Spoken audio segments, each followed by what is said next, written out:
आज राम सिंह जी के घर में चारों तरफ खुशियां ही खुशियां नजर आ रही थीं। और आए भी क्यों ना, उनकी बेटी रचना की शादी जो थी, दूल्हा रोहित स्टेज पर आ चुका था।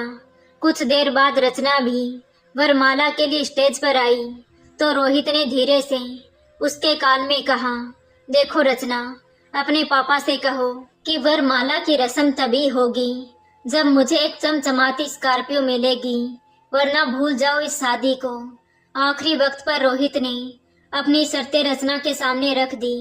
ये सुनकर रचना को एक धक्का सा लगा और वो हैरानी से उसकी तरफ देखते हुए बोली, ये तुम क्या कह रहे हो रोहित, ऐसा कैसे हो सकता है? पहले ही मेरे पापा बहुत खर्चा कर चुके हैं और फिर बाइक भी तो दे रहे हैं ना। अरे बाइक तो आजकल भिखारी भी अपनी बेटी को दे ही देता है। तुम लोगों को कम से कम मेरी नौकरी का तो ख्याल करना चाहिए। एक मल्टीनेशनल कंपनी में जॉब करता हूँ मैं, मुझे बाइक गिफ्ट करते हुए शर्म नहीं आती तुम्हें? रोहित ने रचना की बात को बीच में ही काटते हुए कहा तो रचना को गुस्सा आ गया। उसने कहा, ओहो, तो तुम मल्टीनेशनल कंपनी में काम करते हो तो फिर खुद क्यों नहीं खरीद लेते गाड़ी? यूं भिखारी क्यों बने हो? इतना सुनते ही रोहित ने गुस्से से कहा, तुम्हारी हिम्मत कैसे हुई मुझे भिखारी बोलने की? एक तो पहले ही एक बार तुम्हारी सगाई टूट गई थी, ये जानते हुए भी मैं तुमसे शादी कर रहा हूँ, एहसान कर रहा हूँ तुम लोगों पर। ये सुनकर रचना एकदम से टूट गई। उसकी नजर अपने पापा पर पड़ी जो कि भाग भाग कर काम कर रहे थे। सोच क्या रही हो रचना, जल्दी अपने पापा से कहो वरना अभी मैं इस शादी को तोड़ता हूँ। ये सुन रचना की आंखों के आगे अंधेरा छाने लगा। एक बार पहले जो हुआ वो आज फिर से होने जा रहा था। ये सोचकर ही रचना घबरा गई। उसने बात को संभालते हुए कहा, देखो अभी के लिए शांत हो जाओ, मैं बाद में पापा से कह दूंगी। ये सुनते ही रोहित ने गुस्से से अपना सेहरा उतार कर फेंकते हुए कहा, तुझे एक बार में बात समझ में नहीं आती? मैंने बोला ना, स्कॉर्पियो गाड़ी मिलेगी तो ही ये शादी होगी। शोर सुनकर सभी लोग उस तरफ देखने लगे। रचना के घर वाले भी जल्दी से स्टेज पर आए। राम सिंह जी ने कहा, क्या बात है दामाद जी, क्या हुआ? तो रोहित ने कहा, मुझे अभी इसी वक्त एक न्यू स्कॉर्पियो चाहिए, तभी शादी होगी, वरना नहीं। ये सुनकर हर कोई हैरान रह गया। राम सिंह जी तो बहुत परेशान हो गए, बाकी सब भी शौक में थे।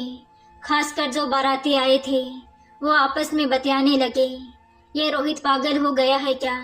ऐसी बात थी तो पहले बताता, अब अंतिम समय पर खुद ही मार खाएगा और हमें भी खिलाएगा। सब लोग रोहित को समझाने की कोशिश करने लगे पर कोई फायदा नहीं हुआ। रोहित तो अपनी बात पर अड़ा रहा और साथ ही साथ रचना को भला बुरा सुनाने लगा कि एक तो पहले भी इस लड़की की सगाई किसी और से हुई थी, फिर भी चलो मैं इस बात को नजरअंदाज कर रहा हूँ, वरना मुझे कोई शौक नहीं किसी का जूठा खाने की।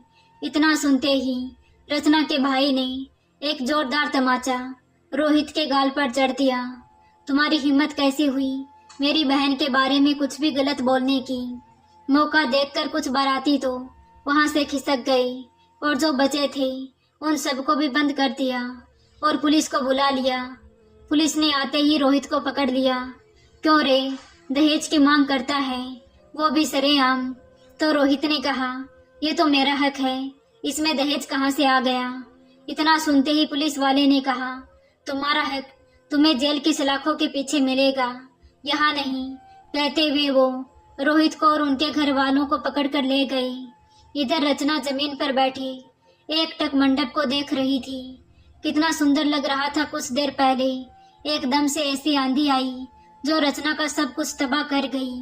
उसकी हालत देखकर उसकी माँ सावित्री जी की आंखों में आंसू आ गए।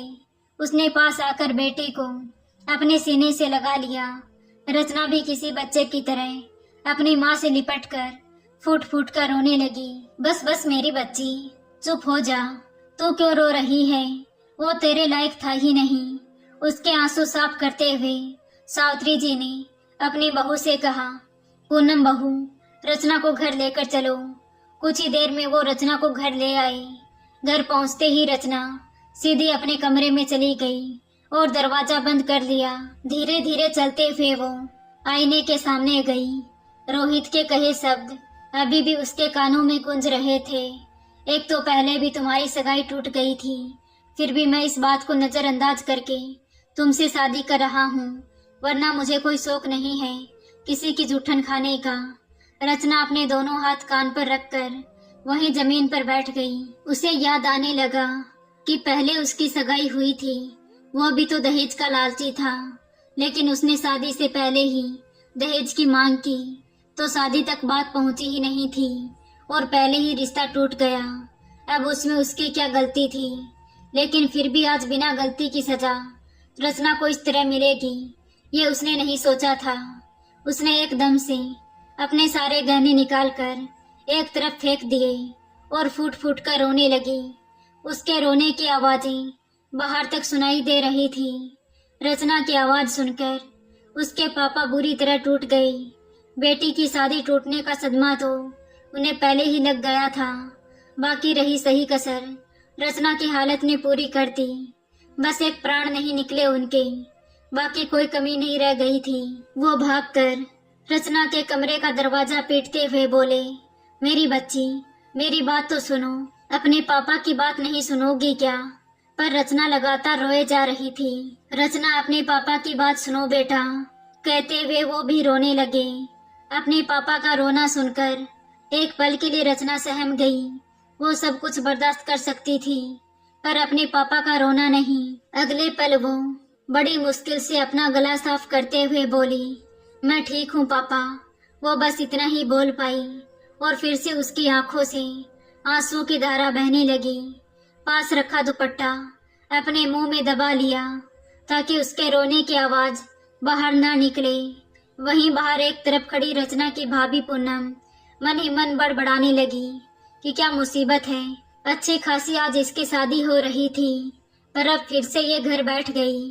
पता नहीं मेरी आजादी के दिन कब आएंगे। और एक ये मेरा पति, इसे तो बस अपनी बहन दिखाई देती है। मैं तो अब ये नौटंकी ज्यादा देर नहीं देख सकती। पैर पटकते हुए वो अपने कमरे में चली गई तो सावित्री जी भी राम सिंह जी के कंधे पर हाथ रखते हुए बोली, उसे कुछ देर अकेला छोड़ दीजिए। राम सिंह जी भी थके हुए कदमों के साथ अपने कमरे की तरफ बढ़ गए। थोड़ी देर पहले जिस घर में खुशियां ही खुशियां थी, वो घर अब मातम में बदल गया था। उधर पुलिस भी रोहित की खूब खातिरदारी कर रही थी।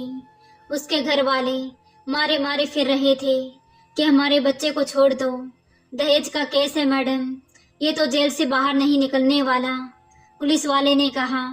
तब रोहित के चेहरे पर भी डर नजर आने लगा था। अगले दिन रचना के माँ पापा और उसके भाई ने उसे समझाते हुए कहा कि जो भी हुआ उसे भूल जाओ रचना।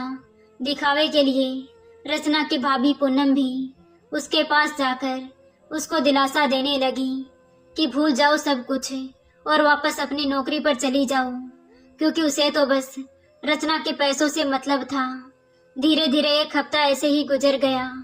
रचना की भाभी रसोई घर में नाश्ता बनाते हुए मन ही मन बड़बड़ा रही थी कि ये इस रचना का बढ़िया नाटक है। महारानी की तरह अपने कमरे में आराम कर रही है और मैं यहाँ काम कर करके मरी जा रही हूँ। तभी सावित्री जी रसोई में आते हुए बोली, पूनम बेटा, बन गया नाश्ता, लाओ मैं रचना को खिला आती हूँ। कहते हुए सावित्री जी ने नाश्ते की प्लेट उठा ली तो पूनम झट से उनके हाथ से प्लेट लेते हुए बोली, लाइए मम्मी जी, रचना को नाश्ता मैं दे आती हूँ, शायद मुझसे कुछ बात करेगी तो उसका मन हल्का हो जाएगा। हाँ, ये सही रहेगा, सावित्री जी ने कहा। तो पूनम नाश्ते की प्लेट लेकर रचना के पास जाते हुए सोचने लगी, तुझे तो मैं आराम करवाती हूँ, बड़ी महारानी बनी फिरती है ना। कमरे में जाते ही उसने झूठे प्यार का दिखावा करते हुए कहा, ये लो रचना, तुम्हारा नाश्ता। कितनी कमजोर लग रही हो, अब जो हो गया है कब तक उसे पकड़कर बैठी रहोगी? कभी ना कभी तो आगे बढ़ना पड़ेगा ना। अब ये लो नाश्ता कर लो।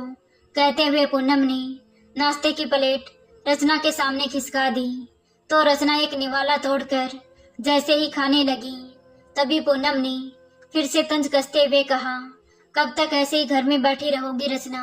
अब देखो ना, कितना खर्च हो गया है तुम्हारी शादी में। अब शादी नहीं हुई पर खर्चा तो हुआ है ना। पापा की जो पेंशन आती है उससे तो घर खर्चा चल जाए, वही बहुत है। अब तुम्हारे भाई क्या क्या करेंगे बेचारे, कितना कर्जा ले लिया उन्होंने। और तुम हो कि नौकरी पर जाने का नाम ही नहीं ले रही। भाभी के कहे शब्द रचना के दिल में तीर की तरह चुभ रहे थे। उसने कहा, बस भाभी, मैं अभी निकल रही हूँ। कहते हुए रचना ने हाथ में पकड़ा हुआ निवाला भी वापस रख दिया। तभी पूनम जबरदस्ती उसे एक टुकड़ा खिलाते हुए बोली, ओहो, अब नाश्ता तो कर लो, वरना कहोगी कि भाभी ने खाने नहीं दिया।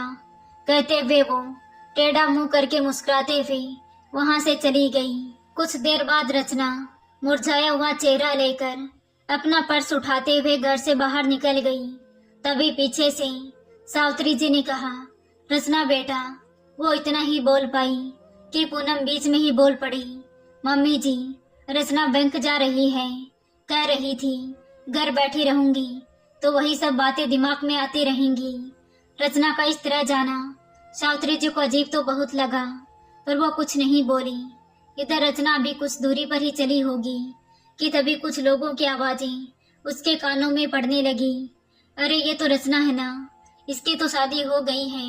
एक औरत ने कहा तो दूसरी औरत बोली, अरे कहाँ हुई इसकी शादी, तुम अपने मायके गई थी ना, इसलिए तुझे नहीं पता, बहुत बुरा हुआ इसके साथ। ये कहते हुए वो उसे सारी बातें बताने लगी। एक बार पहले भी इसकी सगाई टूटी थी ना, जरूर कुछ बात हुई होगी और इन लोगों ने नाम डाल दिया लड़के वालों पर।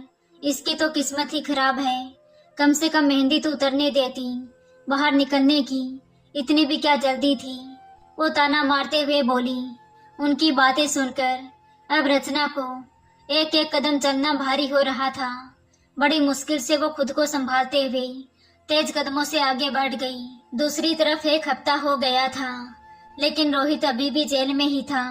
उसके माँ बाप हर कोशिश कर रहे थे उससे जेल से बाहर निकालने की, पर सब बेकार गया।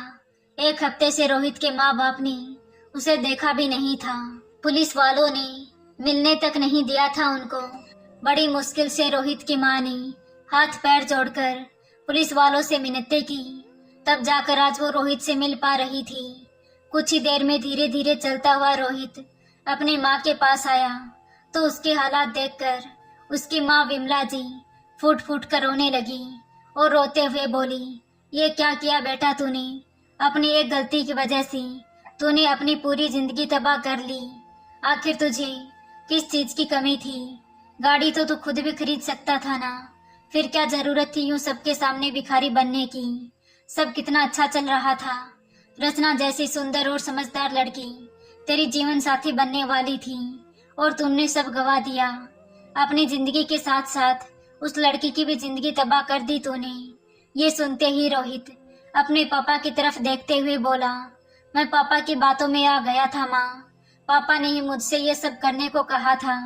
पापा ने ही कहा था कि लड़की वालों की मजबूरी है, अंतिम समय पर जो मांगो उन्हें देना ही पड़ेगा। ये सुनते ही विमला जी अपने पति की तरफ देखने लगी, जो कि अपनी गर्दन झुकाए खड़े थे। वो बोली, आप इतनी गिरी हुई हरकत करेंगे ये मैंने सोचा नहीं था, लेकिन हाँ, अब समझी मैं आपकी बात, पर इसमें गलती आपकी भी नहीं है, मेरी है, मेरे घर वालों की है। सालों पहले जब आपने भी इसी तरह मुझसे शादी करते वक्त आधे फेरे रोककर दहेज मांगा था, अगर उस वक्त आपको धक्के मारकर बाहर निकाल दिया होता तो आज ये दिन नहीं देखना पड़ता। आपको लगा कि जो सालों पहले हो चुका है वो अभी आराम से हो जाएगा, इसलिए आपने बेटे की जिंदगी अपने हाथों से खराब कर दी। ये कहकर रोते हुए विमला जी वहां से चली गई। अब तो रोहित को भी एहसास हो रहा था कि उसने कितनी बड़ी गलती कर दी है। वो अपने पिता महेश जी की तरफ देखने लगा जैसे शिकायत कर रहा हो। तभी उसके पिता बिना उससे नजरें मिलाए बोले, तुम चिंता मत करो, मैं कुछ करता हूँ, तुम्हें जल्द ही बाहर निकालता हूँ। इतना कहकर वो भी वहां से चले गई। इधर रचना भी अब बंक पहुंच चुकी थी। सैकड़ों विचार चल रहे थे उसके मन में। उन औरतों की बातें अभी तक उसके कान में गूंज रही थी। उसका दिल तो किया कि वो अभी वापस चली जाए, लेकिन अगले ही पल उसे अपनी भाभी के शब्द याद आने लगे। किसी तरह हिम्मत बटोर कर वो अंदर चली गई और वही हुआ जो उसने सोचा था। पूरे स्टाफ की नजरें रचना पर थी और साथ ही सबकी खुसर पुसर। अरे ये रचना इतने जल्दी आ गई, इसने तो 1 महीने के लिए छुट्टी ली थी ना, अब शादी ही नहीं हुई तो किस बात की छुट्टी, उसके एक सहेली ने कहा। पर रचना सबकी बातों को नजरअंदाज करते हुए आगे बढ़ी और अपनी जगह पर जाकर बैठ गई। तभी वहां पहले से बैठे एक लड़के ने कहा, अरे मैडम, आप इतनी जल्दी वापस आ गई, शादी के बाद घूमने नहीं गई क्या? अब उस बेचारे को कुछ पता नहीं था तो उसने सीधे सीधे पूछ लिया। ये सुनकर वहां खड़े 2 लड़के हंसते हुए बोले, अब शादी हुई होती तो घूमने जाती ना, शर्म आनी चाहिए तुम दोनों को। अब जो भी हुआ उसमें रचना की क्या गलती है? रचना की एक सहेली उन लड़कों को टोकते हुए बोली, अरे तो हम पर क्यों भड़क रही है? अब हमें क्या पता किसकी गलती थी किसकी नहीं, हम तो वही बोल रहे हैं जो हमने सुना। अच्छा तो क्या सुना तुमने? जरा मैं भी तो सुनूं। रचना की सहेली दोनों को लताड़ते हुए बोली। तो उन्होंने कहा यही कि रचना की पहले सगाई हुई थी और ये बात लड़के को पता चल गई, इसलिए उसने शादी करने से मना कर दिया और बदनामी के डर से इन लोगों ने दहेज का झूठा आरोप उस लड़के पर लगा दिया। ये सुनकर तो रचना शौक रह गई। उसको लगा जैसे सब उस पर हंस रहे हैं, जो कि वो बिल्कुल बर्दाश्त नहीं कर पा रही थी। उसने तेजी से अपना पर्स उठाया और वहां से बाहर निकल गई। उसकी सहेली उसे आवाज लगाती रह गई, पर उसने पीछे मुड़कर नहीं देखा। घर पहुंचते ही रचना सीधी अपने कमरे में चली गई। उसे इस तरह अचानक देखकर सब हैरान रह गए, खासकर उसकी भाभी पूनम। सोचने लगी, अरे अभी तो ये गई थी और इतनी जल्दी वापस भी आ गई, इस लड़की को सेवा करवाने की आदत पड़ गई है। तभी रचना के माता पिता उसके पीछे पीछे कमरे में चले गए तो रचना अपने पापा से लिपटकर फूट फूट कर रोने लगी और उन्हें सारी बातें बताई, जिसे सुनकर बाहर खड़ी उसकी भाभी पूनम सोचने लगी, सब बहाने हैं इसके, काम ना करना पड़े इसलिए ड्रामा कर रही है। कह तो ऐसे रही है जैसे पूरी दुनिया इसी के पीछे पड़ी है। सावित्री जी ने अपनी बेटी को सीने से लगा लिया, जबकि राम सिंह जी से अपनी बेटी की हालत देखी नहीं जा रही थी, इसलिए थके कदमों से बाहर बैठक की तरफ चले गए तो उनके पीछे पीछे पूनम भी वहां आ गई और तंज कसते हुए बोली, देख लिया ना पिताजी, आपने अपनी जिद का नतीजा। मैंने कितना कहा था कि रचना की शादी मेरे भाई से कर दो, पर आपने मेरी एक नहीं सुनी। वो पढ़ा लिखा भी कम है, ऊपर से शराब पीता है, उससे अच्छा तो मैं अपनी बेटी को सारी जिंदगी घर बिठा कर रख लूंगा, पर उससे शादी नहीं करूंगा। यही कहा था ना आपने। तब कौन सा अपनी रचना के लिए राजकुमार ढूंढ लिया, अब बैठ गई ना वो घर में हमेशा के लिए। मुझे तो डर है कहीं पागल ना हो जाए, और इन सबके जिम्मेदार केवल आप हो पिताजी, केवल आप। सबके सब बैठ गए हैं मेरे सीने पर मूंग दलने के लिए। बड़बड़ाते हुए वो बाहर चली गई। उसकी बातें सीधा राम सिंह जी के दिल पर असर कर गई। वो ये सब सह नहीं पाई। हार्ट पेशेंट तो वो पहले से ही थे। अगले ही पल तड़पते हुए जमीन पर गिर पड़े। धड़ाम करके एक आवाज बाहर तक आई, जिससे सब चौंक गए और जल्दी से बैठक की तरफ दौड़े। पर जब तक वो अंदर आए तब तक बहुत देर हो चुकी थी। राम सिंह जी बेजान से जमीन पर पड़े थे। पापा, रचना चिल्ला पड़ी। आनन फानन में उन्हें अस्पताल में ले गई। इधर पूनम को अंदर ही अंदर डर सता रहा था कि अगर किसी को पता चल गया कि उसकी कही कड़वी बातों की वजह से ये सब हुआ है तो उसे कोई नहीं छोड़ेगा, खासकर उसका पति। इसलिए वो भी एक कोने में खड़ी घड़ियाली आंसू बहाने लगी। तभी डॉक्टर ने आकर कहा, सॉरी, हॉस्पिटल आने से पहले उन्होंने दम तोड़ दिया था, हम कुछ नहीं कर सकते। ये सुनते ही जैसे सबके ऊपर बिजली गिर गई हो, खासकर रचना के ऊपर। एक पापा ही तो थे पूरे घर में जिनके वो सबसे ज्यादा करीब थी, जिसे अपनी हर परेशानी वो खुलकर कह देती थी, और आज भगवान ने उसे भी छीन लिया। एक बार फिर से सारे रिश्तेदार इकट्ठे हो गए। लोगों की दबी दबी आवाज रचना के कानों तक पहुंच रही थी। हे भगवान, कैसी मुसीबत आ गई इनके परिवार पर। पहले रचना की शादी टूट गई और अब उसके पापा की मौत। बेचारी रचना, एक औरत ने कहा।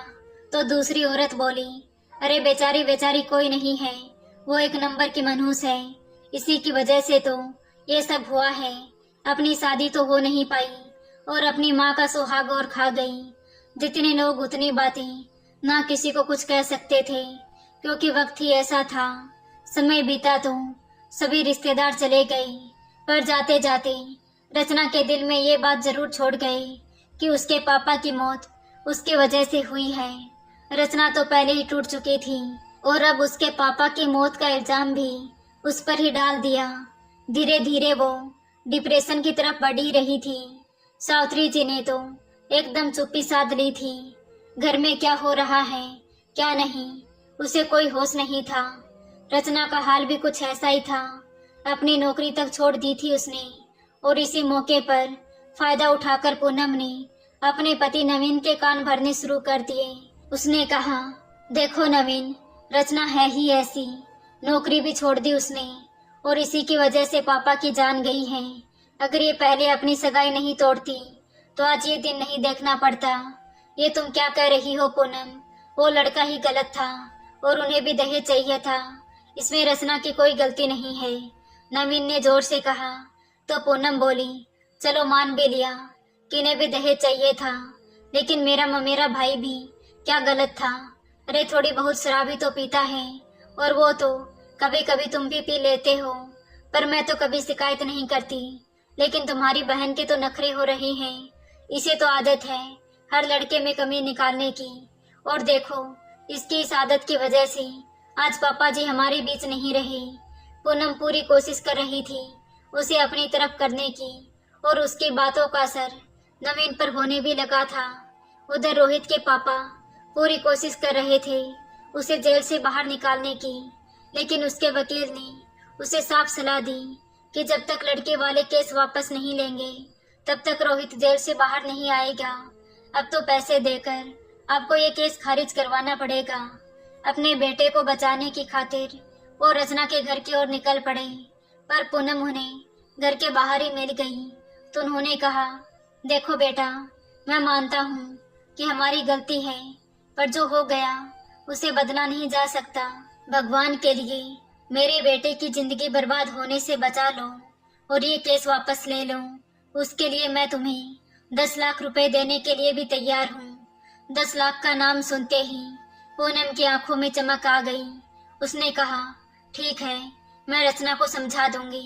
आज रात को पैसे लेकर आप घर पर आ जाइए।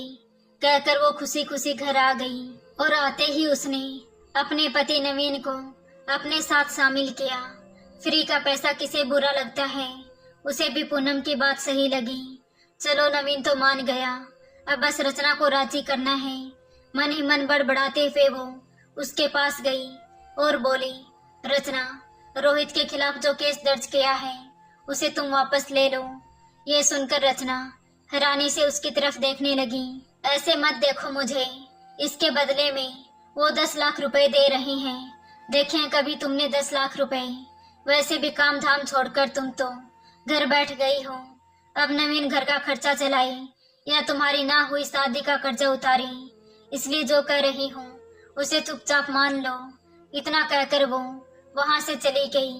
देर रात को रोहित के पिता पैसे लेकर उनके घर आए तो पूनम तो खुशी से चहक रही थी। पैसों का बैग खोलकर उन्होंने पूनम के सामने रखते हुए कहा, रचना ये केस वापस लेने के लिए राजी तो हो गई है ना? तो पूनम ललचाई नजरों से पैसों को देखते हुए बोली, जी बिल्कुल, बस अब मानो रोहित जेल से बाहर होगा। तभी रचना भी वहां आ गई और वो पैसों का बैग उठाकर बाहर फेंकते हुए बोली, अपने ये पैसे उठाइए और दफा हो जाइए यहाँ से। जिस आदमी की वजह से मैंने अपने पापा को खो दिया, जिस आदमी की वजह से मेरी जिंदगी खराब हो गई, और फिर भी आप चाहते हैं कि मैं उसे जेल से बाहर आने दूं? बिल्कुल नहीं, चले जाइए यहाँ से। रचना का गुस्सा देखकर रोहित के पिता ने कहा, रचना बेटा, मैं मानता हूँ कि हमारी गलती हुई है। तुम चाहो तो भले ही और पैसे ले लो, पर मेरे बेटे को आपके इन पैसों से मेरे पापा वापस आ जाएंगे क्या? नहीं ना। मेरे सब्र का इम्तिहान मत लीजिए। इससे पहले कि मैं धक्के मारकर आपको बाहर निकाल दूं, आप यहाँ से चले जाइए। रचना ने उनकी बात को बीच में ही काटते हुए कहा तो उसका गुस्सा देखकर रोहित के पिता निराश होकर वापस लौट गए। उनके जाते ही पूनम रचना पर बरस पड़ी। मनहूस कहीं की, ये क्या किया तूने? घर आई लक्ष्मी को लात मार दी, कहते हुए उसने एक जोरदार तमाचा रचना के गाल पर जड़ दिया। पूनम, नवीन एकदम से चिल्लाया तो पूनम उसी पर बरस पड़ी। मुझ पर मत चिल्लाओ, ये देखो कि तुम्हारी बहन ने क्या किया। 10 लाख रुपए थे, देखें कभी इतने रुपए। सारी जिंदगी कमाओगे तो भी इतने पैसे नहीं कमा पाओगे। पूनम की बातों का असर अब नवीन पर भी होने लगा। 10 लाख का लालच उसके मन में भी घर कर गया। अब उसे पूनम सही और रचना गलत लग रही थी। ये क्या किया तूने रचना? अच्छी खासी रकम आ रही थी और तूने सब पर पानी फेर दिया। अपने भाई की बात सुनकर रचना हैरान रह गई। वो भाई जो कभी उस पर जान लुटाता था, आज वही भाई उसके खिलाफ हो गया था। भाई, आपको पैसे दिखाई दे रहे हैं, पर उन पैसों से हमारे पापा का कातिल भी जेल से बाहर आ जाएगा। वो नजर नहीं आता आपको? तो क्या रोहित के जेल में रहने से पापा जी वापस आ जाएंगे? पूनम ने जहर उगलते हुए कहा और पैर पटकती हुई अपने कमरे में चली गई तो नवीन भी उसके पीछे पीछे चला गया। रचना बुरी तरह टूट गई थी। उसे नफरत सी हो गई थी अपने भाई भाभी से। कैसे लोग हैं ये, इतने गिरे हुए, इतने लालची। काश पापा मेरे साथ होते। आप मुझे छोड़कर क्यों चले गए? वो सामने दीवार पर लगी अपने पापा की तस्वीर को देखते हुए बोली और फिर अपनी माँ सावित्री जी के पास चली गई, जो कि कमरे में आरामदायक कुर्सी पर बैठी सब कुछ सुन रही थी। रचना उनके पास जाते ही उनकी गोद में सर रखकर रोने लगी। उधर गुस्से से भरी हुई पूनम नवीन से बोली, या तो अपनी बहन से समझाओ या फिर मुझे 10 लाख रुपए ला कर दो। तो नवीन ने कहा, तुम भी हद करती हो पूनम, मैं 10 लाख रुपए कहाँ से लाऊं? तो पूनम तेवर दिखाते हुए बोली, अच्छा तो फिर तुम मेरे और रचना के बीच में भी मत आना। केस वापस लेने के लिए उसे कैसे राजी करना है ये मैं अच्छी तरह जानती हूँ। अच्छा बाबा, तुम्हें जो करना है करो, मैं कुछ नहीं बोलूंगा। ये सुनते ही पूनम के चेहरे पर एक कुटिल मुस्कान आ गई और वो जल्दी से रोहित के पिता के पास फोन करके बोली, अंकल जी, आज जो भी हुआ उसके लिए मैं माफी मांगती हूँ। आप बस मुझे 1 हफ्ते का टाइम दीजिए, रचना को मैं खुद राजी कर लूंगी। रोहित के पापा ने कहा, ठीक है। इतना कहकर उन्होंने फोन रख दिया तो पूनम मन ही मन सोचने लगी, अब देख रचना, मैं तेरा क्या हाल करती हूँ। अब तू खुद वो केस वापस लेगी। 10 लाख तो मुझे हर हाल में चाहिए, उसके लिए मैं कुछ भी कर सकती हूँ। बड़बड़ाते हुए वो लेट गई। उधर सावित्री जी रचना के सर पर हाथ फेरते हुए बोली, ऐसी तो नहीं थी मेरी बेटी, डरना और हारना तो उसने कभी सीखा ही नहीं था, फिर ऐसे कैसे हो गई? तेरे पापा तुझे ऐसे देखकर क्या खुश होते होंगे? नहीं बेटी, वो बहुत दुखी होंगे। माँ की बात सुनकर रचना कुछ नहीं बोली, बस उनकी गोद में सर रखकर सुबकते जा रही थी। तभी सावित्री जी ने कहा, अच्छा एक बात बता बेटी, रोहित को तो तूने सजा दिलवा दी, पर जो बिना गलती के तू सजा भुगत रही है उसका क्या?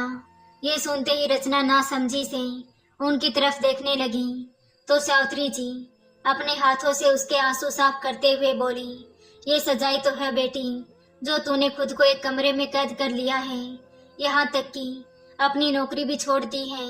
लोगों की बातें तूने खुद पर हावी कर ली और अपने पापा की दी हुई सीख को भूल गई। तभी रचना ने कहा, मैं बिखर गई थी माँ, कुछ समझ नहीं आ रहा था मुझे। जितना आगे बढ़ने की कोशिश करती हूँ उतना ही सब लोग मुझे वापस लाकर वहीं खड़ी कर देते हैं। लोगों के ताने अभी भी मेरे कानों में गूंज रहे हैं। ऐसे लगता है जैसे सब मेरी ही गलती है, जैसे लड़की होना ही गलत है। ये कहकर रचना फिर से रो पड़ी तो सावित्री जी ने कहा, बस बेटा, बहुत रो चुकी है तू, अब तुझे सबका सामना करना होगा।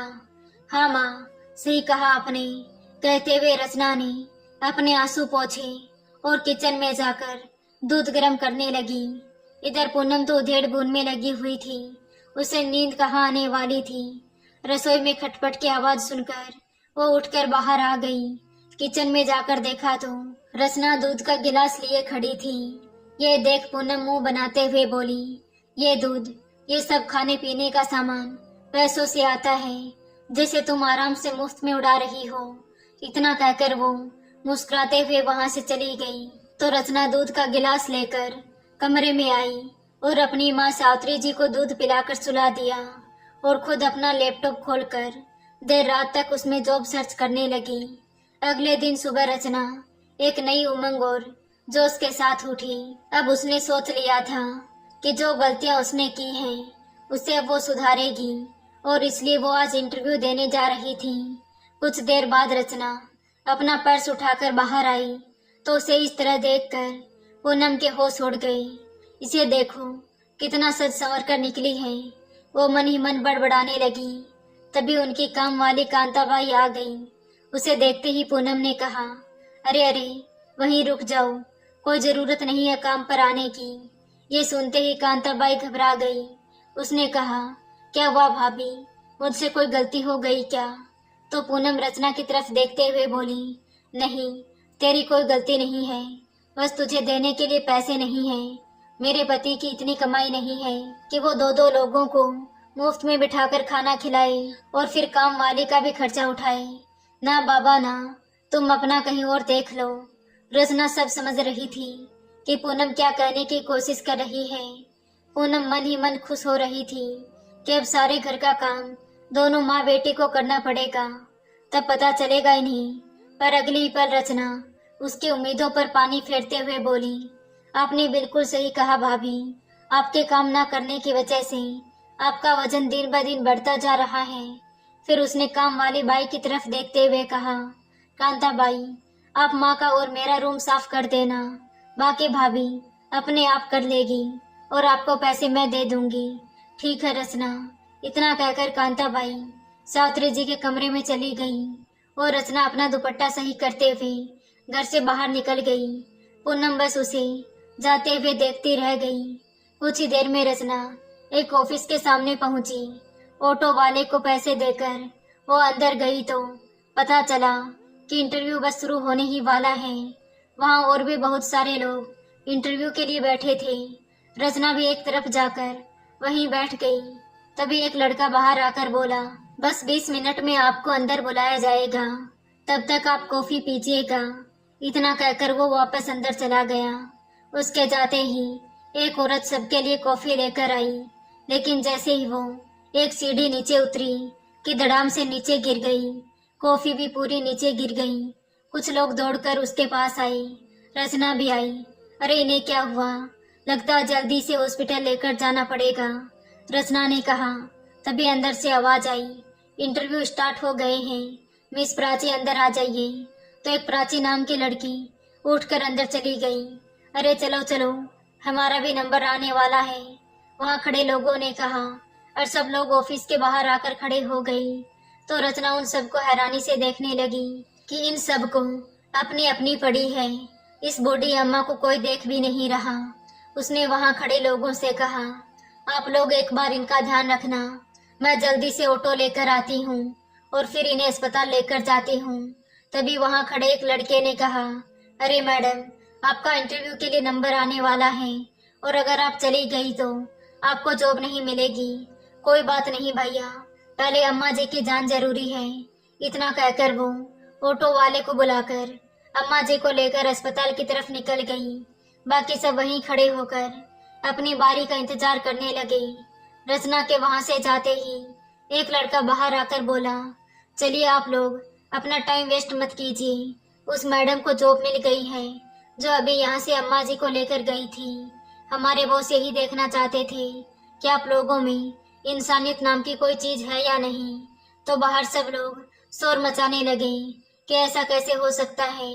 शोर सुनकर विकास बाहर आया और बोला, तुम सबको दूसरे की जान से ज्यादा अपनी नौकरी की पड़ी है और जिन लोगों में इंसानियत नहीं, उनके लिए मेरे ऑफिस में कोई जगह नहीं।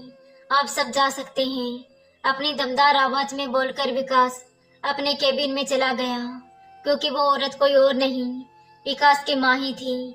और ये सब इंटरव्यू के लिए आए लोगों को पहचानने के लिए उनकी चालबाज थी। उधर रचना उस औरत को लेकर अस्पताल पहुंच गई थी। आप प्लीज जल्दी से जाकर फॉर्म भर दीजिए, एक नर्स ने उससे कहा, और अम्मा को लेकर अंदर चली गई। तो रचना अपनी फाइल वहीं छोड़कर जल्दी से बाहर चली गई। उसके बाहर जाते ही अम्मा जी ने झट से अपनी आंखें खोल ली। सॉरी बहन जी, मुझे कुछ नहीं हुआ है, अम्मा जी ने उस नर्स से कहा। तो नर्स उसे हैरानी से देखने लगी। उधर वहां रचना मन ही मन परेशान थी कि अगर नौकरी नहीं मिली तो उसकी भाभी उसका जीना हराम कर देगी। उसे अपनी फिक्र नहीं थी, पर अपनी माँ की थी। यही सब सोचते हुए वो अंदर गई तो मनोरमा जी को होश में आया देखकर जल्दी से उनके पास गई और बोली, आप ठीक हैं? आपका घर कहाँ है? कौन है आपके घर में? मुझे बता दीजिए, मैं उन्हें फोन कर देती हूँ। एक ही साथ में रचना ने बहुत सारे सवाल पूछ लिए। तो मनोरमा जी भोला सा चेहरा बनाते हुए बोली, क्या बताऊं बेटा, एक बेटा है पर जरा देखभाल नहीं करता, इस उम्र में भी काम करवाता है। मेरी तबीयत ठीक नहीं रहती पर उसे कोई फर्क नहीं पड़ता बेटा, तुम बस उसे फोन करके यहाँ बुला दो। ये सुनकर रचना को बहुत गुस्सा आया। सोचने लगी कि आजकल के लड़कों को हो क्या गया है। एक मेरा भाई है, उसे भी माँ की कोई चिंता नहीं है, और एक नया आया। आंटी आप मुझे नंबर दो, उसको मैं फोन करती हूँ। अगले पल रचना ने विकास के पास फोन मिला दिया। उधर विकास बेसब्री से अपनी माँ का इंतजार कर रहा था। ये माँ अब तक आई क्यों नहीं? तभी उसका फोन बज उठा। हेलो हेलो के बच्चे, शर्म नहीं आती तुम्हें? इस उम्र में अपनी माँ से काम करवाते हुए, बेशरम कहीं के, जबकि वो बीमार है। कैसे बदतमीज बेटे हो तुम? रचना ने लगभग सबका गुस्सा विकास पर उतार दिया। इधर मनोरमा जी मुंह दबाकर हंस रही थी। एक्सक्यूज मी, उधर से विकास ने कहा। तो रचना बोली, अब ये इंग्लिश झाड़ना बंद करो और जल्दी से सराफा हॉस्पिटल में आ जाओ, तुम्हारी माँ वहीं पर है। इतना कहकर रचना ने फोन काट दिया। तो विकास समझ गया कि ये सब उसके माँ का किया धरा है। वो जल्दी से अस्पताल की ओर भागा। इधर मनोरमा जी ने रचना का मन टटोलते हुए कहा, बेटी मेरी वजह से तुम्हारी नौकरी चली गई। तो रचना ने कहा, कोई बात नहीं आंटी जी, नौकरी आपकी जान से बेहतर नहीं थी। उसका जवाब सुनकर मनोरमा जी को सुकून मिला। तभी उनका बेटा विकास वहां आ गया और शिकायत भरी नजरों से अपनी माँ की तरफ देखने लगा। क्या माँ, आप भी कुछ भी बोलती हो? कहते हुए वो टेबल पर रखी रचना की फाइल उठाकर देखने लगा। रचना भी उसकी तरफ देखकर घूर रही थी।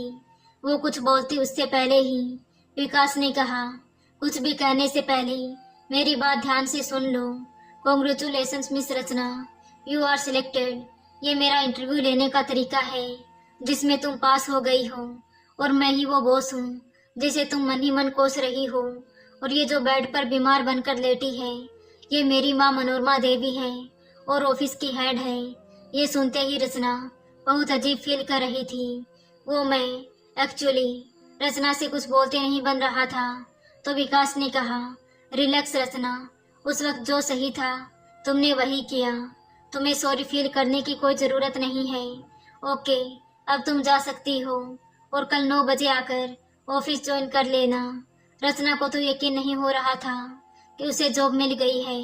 Thank you so much sir. इतना बोलकर वो खुशी खुशी अपने घर के लिए निकल गई। उसके जाते ही मनोरमा जी ने कहा, भाई मुझे तो लड़की बहुत पसंद है, सिंपल सादगी से भरी, खूबसूरत दिल, जो मुझे चाहिए सब कुछ है उसमें। माँ, मैं जॉब के लिए इंटरव्यू ले रहा था, शादी के लिए नहीं। चलिए अब ऑफिस चलना है। उधर रचना खुशी खुशी घर जा रही थी, पर कहीं ना कहीं विकास उसके दिमाग में घूम रहा था। कितना बड़ा बिजनेसमैन और घमंड जरा सा भी नहीं। घर पहुंचकर उसने सबसे पहले सावित्री जी को ये खुशखबरी सुनाई, जिसे सुनकर सावित्री जी तो बहुत खुश हो गई, पर पूनम का मुंह बन गया। अब तो उसे 10 लाख रुपए अपने हाथ से जाते हुए दिख रहे थे। अगले दिन रचना ऑफिस चली गई। अपना काम वो पूरी शिद्दत से कर रही थी। उसका काम देखकर विकास भी बहुत खुश था। मनोरमा जी तो पहले ही उसे पसंद करने लगी थी। समय बीता तो अब रचना भी पहले की तरह खुश रहने लगी। अगर कोई गलत बात बोलता तो तुरंत उसका मुंह तोड़ जवाब दे देती। एक दिन शाम को ऑफिस में बहुत देर हो गई तो मनोरमा जी ने कहा, चलो बेटा, हम आपको घर छोड़ देते हैं। रचना भी उनकी जिद के आगे मना नहीं कर सकी और गाड़ी में बैठकर अपने घर की ओर निकल गई। रास्ते भर मनोरमा जी और रचना खूब बातें करती रही। कुछ देर बाद रचना ने कहा, बस सर यहीं रोक दीजिए, वो सामने ही मेरा घर है। तो विकास ने वहीं गाड़ी रोक दी और रचना गाड़ी से उतरकर बाहर आ गई। पर बातों ही बातों में वो अपना फोन वहीं भूल गई। थैंक यू सर बोलकर वो अपने घर चली गई। लेकिन जैसे ही वो अंदर गई तो सामने का नजारा देखकर हैरान रह गई। उसकी भाभी उसके कमरे का सारा सामान निकाल कर स्टोर रूम में रख रही थी। उसका भाई नवीन एक साइड में आराम से खड़ा था।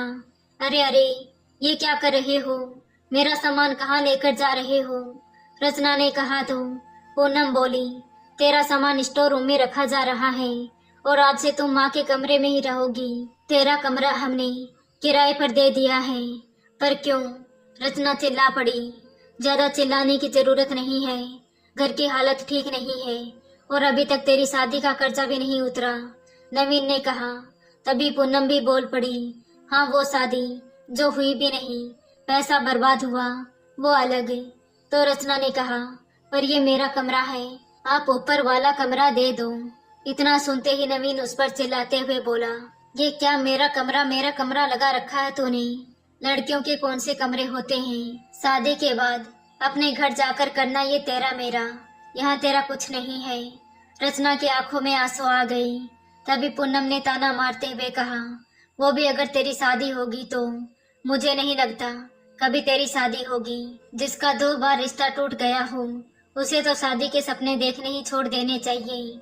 ये मनहूस तो पूरी जिंदगी हमारा खून पिएगी। पूनम के कड़वे बोल सुनकर रचना का दिल बुरी तरह टूट गया। सावित्री जी उसे अपने कमरे में ले गई।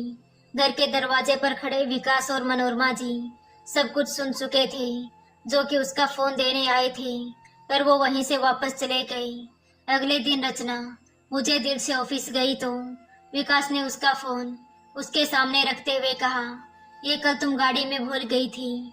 तो रचना वो फोन उठाते हुए, थैंक यू सर, इतना कहकर वहां से चली गई। शाम हो गई पर आज विकास और मनोरमा जी ने एक बार भी रचना को हंसते हुए नहीं देखा था। खैर शाम हुई तो रचना अपने घर चली गई। घर पहुंचते ही हमेशा की तरह उसके कदम अपने कमरे की तरफ बढ़ गए, पर गेट पर ताला लगा देखकर एकदम से वहीं ठिठक गई। तभी सावित्री जी उसके लिए चाय लेकर आंगन में आई तो रचना भी थके कदमों से वहीं बैठ गई। क्या हम अंदर आ सकते हैं? पीछे से किसी की आवाज आई तो रचना ने पीछे मुड़कर देखा। विकास और मनोरमा जी घर की चौखट पर खड़े थे और उनके हाथ में कुछ सामान भी था। आइए ना मैम, आइए ना सर, रचना खड़े होते हुए बोली। शोर सुनकर पूनम भी अपने कमरे से बाहर आ गई। घर के बाहर इतनी बड़ी गाड़ी देखकर उसकी आंखें तो फटी की फटी रह गई। आप यहाँ? रचना हैरानी से बोली। माँ, ये मेरे बॉस है और ये उनकी माँ। बहन जी, हम आपसे आपकी सबसे अनमोल चीज मांगने आए हैं, मनोरमा जी ने सावित्री जी के गले लगते हुए कहा। तो सावित्री जी सवालिया निगाहों से बोली, मैं समझी नहीं, भला मैं आपको क्या दे सकती हूँ? दे सकती हैं आप हमें अपनी बेटी दे दीजिए प्लीज। मैं अपने बेटे के लिए रचना का हाथ मांगने आई हूँ और मैं तो सगुन भी लेकर आ गई हूँ। ये सुनते ही पास में खड़ी पूनम का सर घूम गया। रचना हैरानी से ही विकास की तरफ देखने लगी। मैं तुम्हें पसंद करने लगा हूँ रचना, और चाहता हूँ कि तुम ही मेरी जीवन साथी बनो। ये आप क्या कर रहे हैं सर?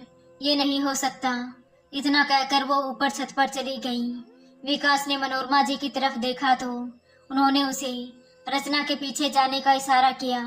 इधर पूनम मन ही मन सोच रही थी, इतने बड़े घर का रिश्ता रचना के लिए उसके तो भाग ही खुल जाएंगे। वो तो ऐस करने लगेगी जो मैं बिल्कुल नहीं होने दूंगी। अभी इन लोगों को बताती हूँ इसकी सच्चाई, उधर विकास रचना के पीछे जाते हुए बोला, मेरी बात तो सुनो रचना। नहीं सर, आप जो चाहते हैं वो नहीं हो सकता, क्योंकि आप मेरे बारे में कुछ नहीं जानते। आप नहीं जानते कि पहले भी मेरी शादी टूट चुकी है। तो विकास ने कहा, हो गई तसल्ली, मुझे कोई फर्क नहीं पड़ता। इधर सावित्री जी वहां से उठते हुए बोली, आप बैठिए, मैं आपके लिए चाय लेकर आती हूँ। इतना कहकर वो रसोई घर में चली गई। तभी मौका देखकर पूनम मनोरमा जी के पास बैठते हुए बोली, ये तो बहुत अच्छी बात है कि आप हमारी रचना के लिए रिश्ता लेकर आई हैं, पर कुछ बातें हैं रचना के बारे में जो आपको पता होनी चाहिए। रचना के बारे में जितना जानना है हम जान चुके हैं। पीछे से आवाज आई तो पूनम ने पीछे मुड़कर देखा। पीछे विकास रचना का हाथ थामे खड़ा था। ये देखकर तो पूनम जल भूनकर राख हो गई। तभी सावित्री जी रसोई से चाय लेकर आई। वो आज कितनी खुश थी, उसका चेहरा बता रहा था। अपनी माँ को खुश देखकर रचना भी खुश हो गई और मन ही मन अपने पापा को याद करने लगी कि जैसा लड़का आप चाहते थे पापा, वो आज मुझे मिल गया है, पर आप मेरे साथ नहीं हैं। काश आज आप भी होते तो कितना अच्छा लगता। चलिए बहन जी चलते हैं, शादी की तैयारी भी करनी है। हाथ जोड़ते हुए मनोरमा जी ने कहा और दोनों माँ बेटे वहां से निकल गए। समय ऐसे ही पंख लगाकर उड़ने लगा और 1 महीने बाद फिर आज रचना दुल्हन बनकर खड़ी थी और देखते ही देखते दोनों की शादी भी संपन्न हो गई। एक तरफ खड़ी पूनम ये सब देखकर जल भूनकर राख हो रही थी, पर अब वो कुछ नहीं कर सकती थी। कुछ ही देर में विदाई की रस्म शुरू होते ही रचना की आंखें भर आई। उसने अपनी माँ की तरफ देखा जो पहले से ही रो रही थी। तभी विकास सावित्री जी के पास आया और बोला, आपने मुझे कुछ नहीं दिया माँ जी, अब मैं जो मांगने वाला हूँ अगर वो आपने नहीं दिया तो फिर मैं आपकी बेटी को लेकर नहीं जाऊंगा। ये सुनकर सब लोग खुसर फुसर करने लगे। पूनम के चेहरे पर तो मुस्कुराहट आ गई। अच्छा हुआ अब ये भी दहेज मांगने वाला है। बहुत सपने देखे थे ना इसने, अब देखती हूँ कैसे इसके सपने पूरे होते हैं। वो मन ही मन बड़बड़ाई। तभी अगले ही पल विकास ने सावित्री जी का हाथ पकड़ते हुए कहा, मुझे दहेज में मेरी दूसरी माँ चाहिए। ये सुनते ही तो पूनम जलकर राख हो गई। इधर रचना का चेहरा खुशी से चमक उठा, और चमके भी क्यों ना, आखिर विकास ने उसकी इच्छा पूरी जो कर दी थी। सावित्री जी कुछ कहती उससे पहले ही मनोरमा जी आगे बढ़ते हुए बोली, बस बहन जी अब मना मत कीजिएगा, मुझे भी तो कोई साथी चाहिए ना। कहकर वो ठाके लगाकर हंसने लगी। उन लोगों की जिद के आगे सावित्री जी को झुकना ही पड़ा और वो भी उनके साथ ही चली गई। इधर पूनम और नवीन बस उन्हें जाते हुए देखते रह गए। तो दोस्तों, आपको ये कहानी कैसी लगी कमेंट कर